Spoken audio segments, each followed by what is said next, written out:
Hey folks, thanks for coming to Tully River Quail. Nighttime here. Just showing my night lights here for the new quail battery I have going. Wanted to take you for a little quick tour of what's happening here. So these are my new cages that I've made. They're dual chambered cages. I have 6, which would be 12 cages. These are stackable, so I can put another row up on top should I want to. And my plan is to enclose this and maybe let a few of these birds out a couple times a week and let them play in here. What's going to happen is each of these have a little on-off nozzle, so if I need to sell a cage with a bird set, then I can just take it right out and run a shunt between that and the next cage. This is going to go to a cooler up on my deck above this that will go to a small or low volume pressure pump, and has a heater in it that comes on at 30 degrees. The pump will circulate the water from the cooler up top down through here all along the cage battery,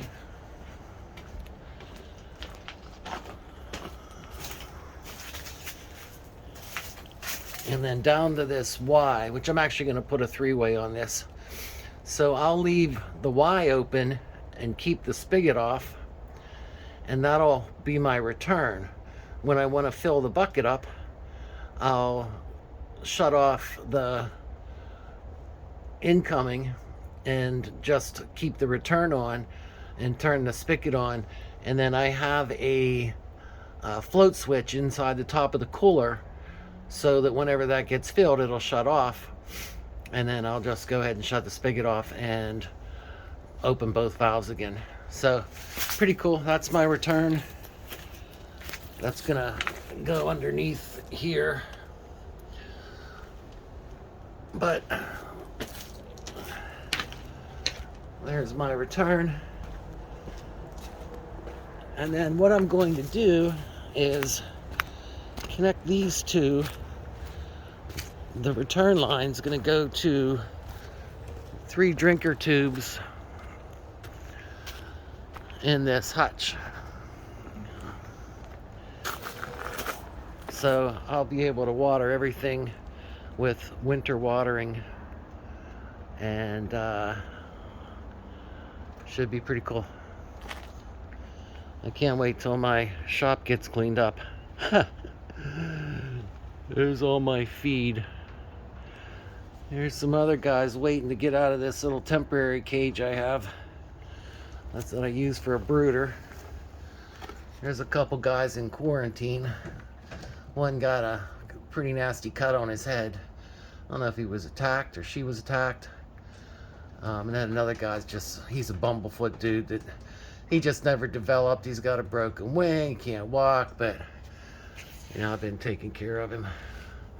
We call him old bumblefoot there. He's missing toes. He was the guy that hatched like 3 days late, but this guy's head was pretty beat up. I'll see if I can show you that. It was all bloody, man. Anyway, thanks for watching. If you have any questions, comments, please write me. I have these drinker tubes here that I'm making that are cool for the winter. So if you're interested in having some pre-made drinker tubes, these are nice because they're thick, they're 1 inch, and they have a lot more volume of water, so they're less apt to freeze. Well, since I have you here, I might as well show you my cooler. So anyway, I have 2 coolers, 2 systems. I have a Bob White, 2 Bob White hutches down in the woods. So I'm gonna make one out of that blue cooler over there. But so I have the spigot on the bottom. I'm gonna put a return here, and then this is gonna be the the float switch. So the water will come in here and then splash down onto the other water and keep it from freezing. And then it'll shut off when it reaches right about here. So this will always be filled, or at least when I want to fill it, I'll just turn on the hose. A lot better than carrying buckets of water. Another cool thing is I have this one down here. I'm going to run off of one of these solar panels. Sorry for all this panning I'm doing, but I have a 400-watt solar panels. I'm going to use one, maybe two, depending on what I need to do. I have a 190 amp hour battery and a 1,000 watt inverter. I have a charge controller in the shop, and then I use this Slash Cool 500 watt bucket heater, and that's enough to power that. So for about 3 days I could run this to heat up the cooler to keep it 40.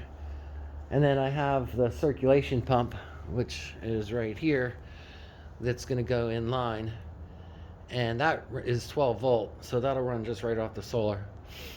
I have an adapter for that to run off 110, and I also have a plug adapter that will turn this on when it gets below 40 degrees, 35 degrees, turn it off when it gets above 40. So that'll be in line in the feed supply side or the return side. Haven't decided where I'm going to put it, but like I said, I'm going to do one totally solar, 12 volt, and totally out in the field. So all right guys, thanks for watching. Tully River Quail over, out, stay free.